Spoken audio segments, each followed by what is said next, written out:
Bonjour Marie-Hélène, alors aujourd'hui on va parler orientation scolaire. Oui, bonjour Chloé et bonjour à tous. Alors c'est vrai qu'effectivement aujourd'hui on s'intéresse donc à une des filières d'orientation, si tu veux, qui est proposée au lycée d'Oneva du côté de Wailou. Alors ce lycée il existe depuis très longtemps et il fait même un peu partie de l'histoire de la commune il me semble. Ouais, c'est exactement ça. En fait, ce lycée professionnel, si tu veux, agricole, privé, fait partie du groupement scolaire en fait de l'ASE, qui signifie donc l'Alliance scolaire de l'Église évangélique.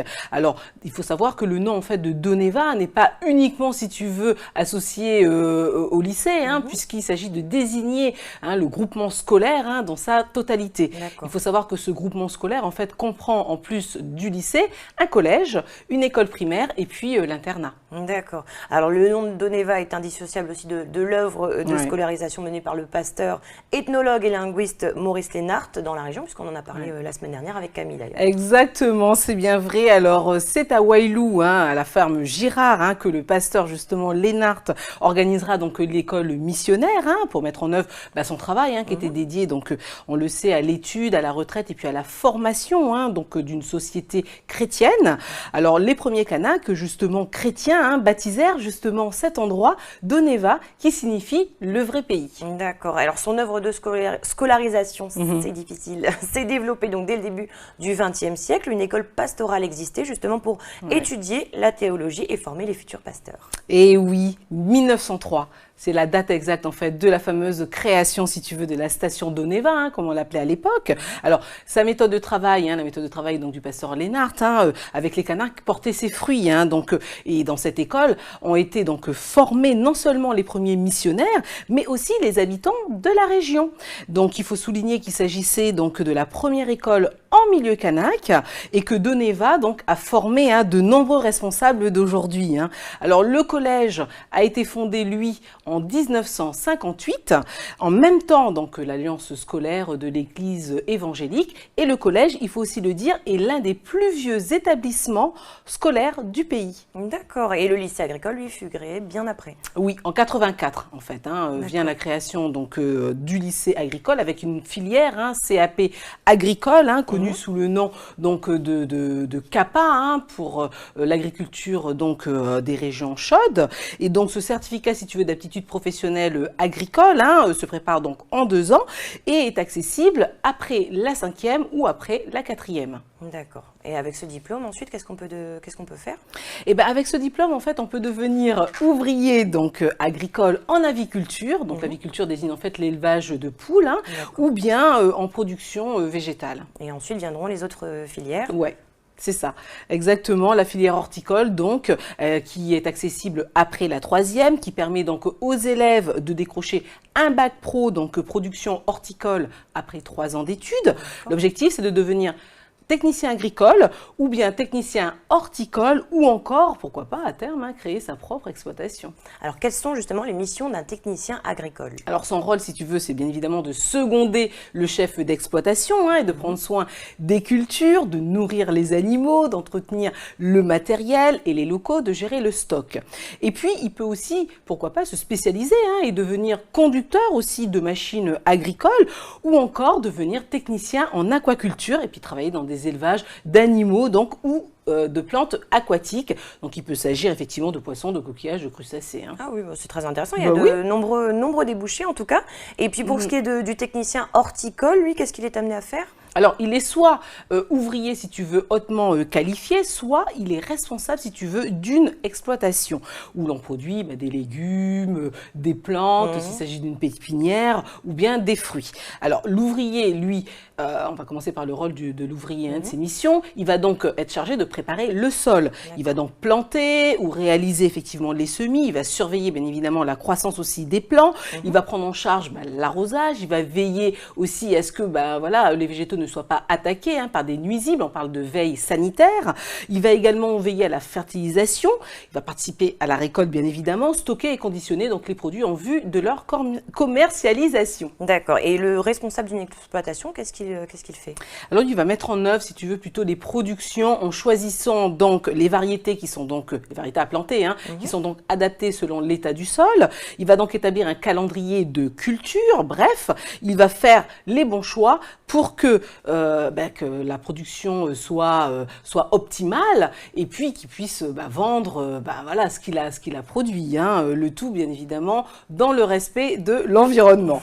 Alors, c'est également à lui de prévoir, si tu veux, les besoins en matériel et en main-d'œuvre. Alors, est-ce qu'il y a une autre filière qui est dispensée au lycée d'Oneva? Alors oui, justement, la toute dernière filière qui est dispensée dans ce lycée-là s'appelle donc la filière SAPAT. SAPAT pour service aux personnes et au territoire. Donc il s'agit également d'un bac professionnel hein, qui est donc préparé en 3 ans. Alors pour comprendre, si tu veux, ce qu'apprennent les élèves durant ces 3 années de formation, nous allons nous rendre directement donc, au lycée hein, grâce à André Ravel et nous allons être avec elle pendant des ateliers justement de travaux pratiques. On regarde.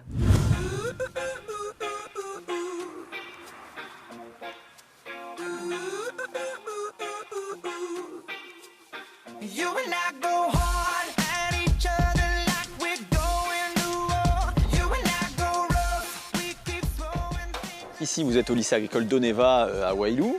Donc moi, je suis le directeur adjoint de l'établissement. Donc c'est un établissement où on propose une formation de service aux personnes et au territoire, un bac pro en 3 ans.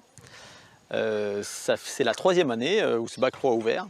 Auparavant, on était sur des BEP service aux personnes et on a transformé notre BEP il y a 3 ans en service aux personnes et au territoire. Nous avons une quarantaine d'élèves en formation sur les classes de seconde, première et terminale, donc bac pro service aux personnes et au territoire. C'est une formation qui est ouverte aux élèves de 3e général, ainsi qu'aux élèves de CAP petite enfance ou CAP service en milieu rural, qui peuvent intégrer directement des classes de première bac pro. Alors il y a plusieurs types de débouchés. C'est une formation qui prépare donc les élèves à soit travailler dans le milieu de l'animation, dans le milieu médical ou dans le milieu de développement du territoire. Nos filles peuvent soit passer des concours d'aide-soignante, d'infirmière, d'auxiliaire puéricultrice, auxiliaire de vie. Elles peuvent également travailler pour des administrations, des mairies, des provinces, dans le domaine du développement du territoire, développement rural, dans les secteurs aussi animation des territoires, animation culturelle. Donc c'est assez vaste hein, comme formation. Elles peuvent également, si elles veulent, donc, ouvrir une structure d'accueil. Ça peut être une structure d'accueil touristique ou une structure d'accueil pour personnes âgées, personnes handicapées. Un élève qui sort du bac pro service aux personnes et au territoire, on peut dire qu'il a des bonnes notions dans tout le domaine qui est santé, hygiène. Elles ont aussi un petit module de cuisine, donc elles sont capables, dans une petite structure, d'assurer au moins des cours de cuisine.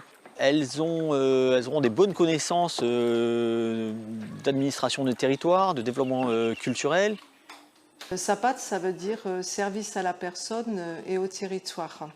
En fait, c'est une formation qui conduit les titulaires du diplôme à exercer dans la mise en valeur de leur environnement. C'est vraiment des acteurs polyvalents, quoi. On leur apprend vraiment à être capable d'étudier des situations, d'y réfléchir, de les analyser pour pouvoir ensuite proposer des réponses individuelles ou collectives face aux besoins des territoires locaux. Quand on est capable de monter un projet pour sa commune, pour une association, pour une école, on est ensuite capable de porter des projets à un niveau plus important, au niveau du territoire au sens large du terme. Tous les élèves qu'on forme ici à Doneva, donc, vont participer à la construction un petit peu du pays et au développement des territoires ruraux. Et ça, c'est vraiment très important, essentiellement en Nouvelle-Calédonie, parce qu'on a énormément de besoins dans tout ce qui est notamment l'aide à la personne. Les élèves ont à peu près environ 6 à 8 semaines de stage en milieu professionnel par an. Ça, après, on va aller à la mairie, on va aller déposer les préservatifs. Ça, tu n'oublies pas aussi parce que... Et on mettra la fiche diabète.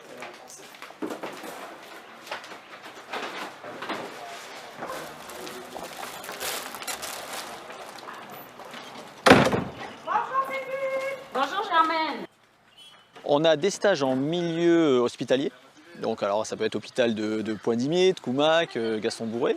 On a une période de stage dans tout ce qui est touristique, donc dans des structures, ça peut être dans des hôtels, soit en service, soit en cuisine, dans les hôtels un petit peu de toute la Calédonie. Et puis on a une 3e période de stage dans les administrations territoriales, donc ça peut être des mairies, ça peut être la province, ou des associations qui sont en charge du développement des territoires.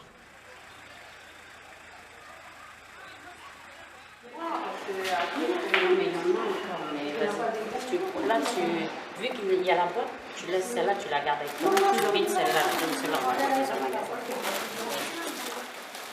J'ai choisi cette formation car plus tard, j'envisage de travailler auprès des personnes âgées à domicile. Donc, cette formation me convient pour mon métier que je souhaite faire plus tard. Je suis auxiliaire de vie au dispensaire de Wailou.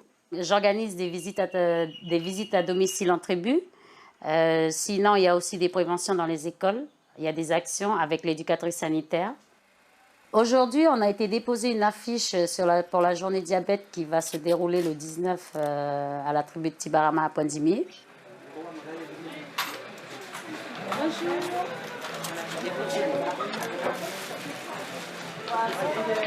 Merci, allez, cool. J'ai une visite à domicile à faire avec l'assistante sociale, comme je travaille avec tous mes collègues du dispensaire. Du coup, j'emmène mon élève stagiaire pour qu'elle voie aussi ce que je fais. Et on doit aller voir un patient pour un dossier du social. Parce que là, ce que vous avez demandé, c'est une rénovation ou une maison nouvelle? Une maison nouvelle. Le terrain, il est où pour le faire? Il est à côté là? Le terrassement il a déjà été fait ou pas? Je vais l'envoyer à la province. La province, eux, c'est pour le financement. Ils vont prendre ça et puis ils vont débloquer les sous à Théassois pour que Théassois puisse commencer les travaux. Et à partir du moment où ça va être OK, ils vont vous envoyer un courrier Théassois pour préparer l'apport personnel. Allez, au revoir, bonne journée. À bientôt, je te tiens au courant. Là, on vient de rendre visite à une famille dans le but de trouver un financement pour la construction d'une maison en lien avec un organisme social de la province Nord. L'intérêt de ce type de visite pour la stagiaire aujourd'hui, c'est de rencontrer un petit peu les personnes sur Wailou, de voir un petit peu les différentes problématiques qu'on peut rencontrer, et puis ça pourra peut-être au niveau de son futur métier d'aide à la personne lui apporter des outils.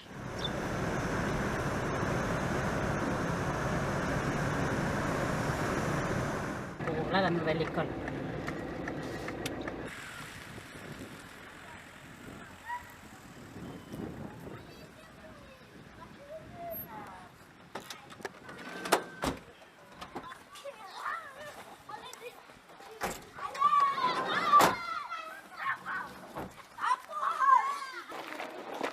Bonjour. C'est quoi ça, atelier cuisine?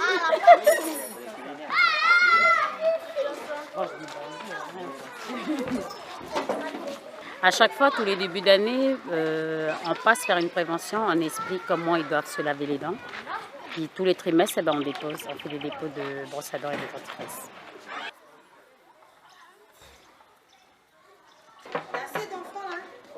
Bonjour. Alors nous on ramène bien. Nous on ramène les... Ben voilà, nous on vient de déposer vos brosses à dents et puis vos dentifrices pour le 3e trimestre. Théa, tu vas chercher le panier là-bas s'il te plaît. Les brosses à dents, tu les mets à la poubelle. Tu ouvres, t'es chaud, ok. Tiens, Maya. Tu ouvres aussi. Oui.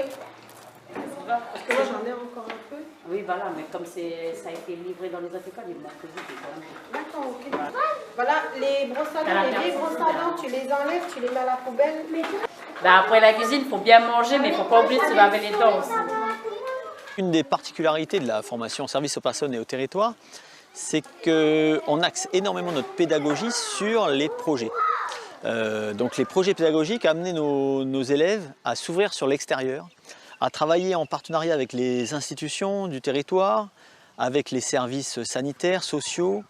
Et dans ce cadre-là, on fait beaucoup de projets. On a fait un projet de danse théâtralisée sur les violences faites aux femmes, notamment cette année. Ce matin, on avait une classe qui a reçu les écoles primaires de la commune en menant une animation sur le thème de l'alimentation. La semaine prochaine, avec une classe de première, on part sur Bourail, faire une découverte historique et culturelle de la commune. Donc c'est très diversifié. On a fait un court-métrage aussi sur les accidents de la route, avec une classe de terminale Sapat cette année.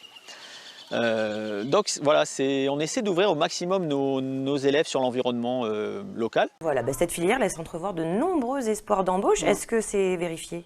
Eh bien oui, justement, c'est la question que j'ai posée donc, à Olivier Fandos, le directeur adjoint du lycée qu'on a vu dans le reportage. Oui. Eh ben, il me disait que oui, Chloé, effectivement, les 3/4 des bacheliers donc, de l'an dernier, eh ben, ils ont trouvé du travail. Ah, D'ailleurs, il s'agissait de la première promo justement de la filière Sapat. D'accord. Alors justement, est-ce qu'ils ont trouvé du travail dans le domaine pour lequel ils étaient formés? Oui, alors voilà, ils ont décroché des postes soit en crèche, soit en maison de retraite, ou encore en établissement scolaire en tant qu'aide maternelle, ou encore dans le tourisme pour s'occuper d'animation. Donc tu vois, ce sont bien des secteurs qui sont enseignés, enfin des domaines en tout cas d'activité qui sont enseignés. D'accord. Et si par contre le jeune, par exemple, il a envie de vivre une expérience en métropole, est-ce qu'il peut envisager d'y poursuivre ses études? Oui, il y a des bacheliers qui sont partis d'ailleurs pour suivre un BTS, justement dans les secteurs donc, de l'éducation familiale et sociale ou des services à la personne.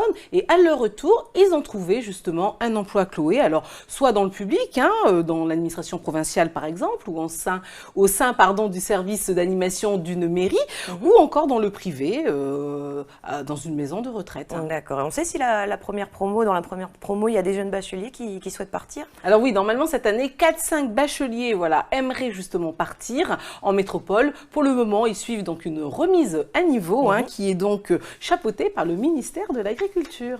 Pourquoi le ministère de l'Agriculture? Eh bien, figure-toi que le lycée agricole d'Oneva est donc sous contrat avec le ministère donc, de l'Agriculture depuis 1993. Et donc en Calédonie, si tu veux, ce ministère, il est représenté par une direction qu'on appelle la DAFE, qui signifie donc direction du service d'État donc de l'agriculture, de la forêt et de l'environnement. Et pour ce qui est du taux de réussite de cette filière Sapat, est-ce qu'il est bon au bac, taux de réussite? Eh bien oui, ce taux il est quand même de 87%. Ah oui, bien. Voilà, donc je trouve que c'est plutôt pas mal. Et pour les autres filières, les taux sont également corrects. 90% quand même pour le CAP justement agricole et 75% donc pour le bac pro production horticole. D'accord. Alors si cette filière permet de trouver un emploi à la sortie du lycée, pourquoi est-ce qu'il n'y a que 12 élèves en seconde cette année alors que la classe est capable d'accueillir au moins 16 élèves? Eh ben peut-être parce que les jeunes ne connaissent pas suffisamment en fait cette filière d'orientation, on peut supposer ça.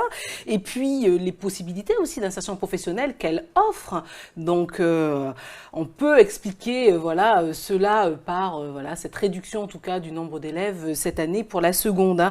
En plus, il y a des projets super intéressants qui sont menés toute l'année au lycée. Donc les élèves en tout cas s'amusent bien. Des projets comme quoi? Ça nous intéresse, dis-nous tout, on veut tout savoir. Alors, petite liste. Alors il y a eu par exemple une semaine, si tu veux, dédiée au graffiti où ils ont donc décoré un mur du lycée. Il y a eu une semaine, si tu veux, apiculture où on apprend justement comment produire du miel. Sympathique, Une semaine d'initiation à la langue des signes. S'intéresser à son prochain lorsqu'il a un handicap. Bonne démarche aussi. Une semaine d'initiation au BAFA, le fameux brevet d'aptitude aux fonctions d'animateur, qui rentre complètement dans le cursus justement qui est suivi par ces jeunes. Ensuite, il y a également une semaine insertion. Là, on apprend à rédiger son CV, sa lettre de motivation, à préparer une demande de bourse. Il y a même des visites aussi de structures qui sont organisées telles que visiter l'école d'infirmière pour ceux qui veulent tenter le concours. Donc, tu vois, tout a du sens, on va dire, c'est normal, cela dit. Et puis, les jeunes... Oui, il vaut mieux, c'est certain. Et puis les jeunes ont aussi bénéficié, si tu veux, de modules pour apprendre à gérer leur stress, pour apprendre à l'expression théâtrale. Et puisqu'on parle justement de théâtre, figure-toi qu'au mois d'août, il y a un projet sympa qui va être mené avec la comédienne Marie Tessiwen, autour de l'égalité homme-femme. Donc, il y aura tout un travail sur la sensibilisation, justement. Ensuite, il y aura travail sur le scénario avant des prestations. D'accord. Affaire à suivre, alors. Exactement. Et au fait, ils sont combien d'élèves au lycée d'Oneva? Alors, aujourd'hui, on compte 93 élèves, bien répartis entre garçons et filles. Et puis, il y a 70 internes. Et puis, il faut savoir que les jeunes, ils viennent de partout du territoire, de la Grande Terre et des îles. Eh bien, c'est là-dessus qu'on termine. Merci beaucoup, Marie-Hélène, pour toutes ces infos. Avec grand plaisir, Chloé. Passe une bonne journée. Merci. Et vous aussi. Au revoir. C'est la fin de cette émission. Merci.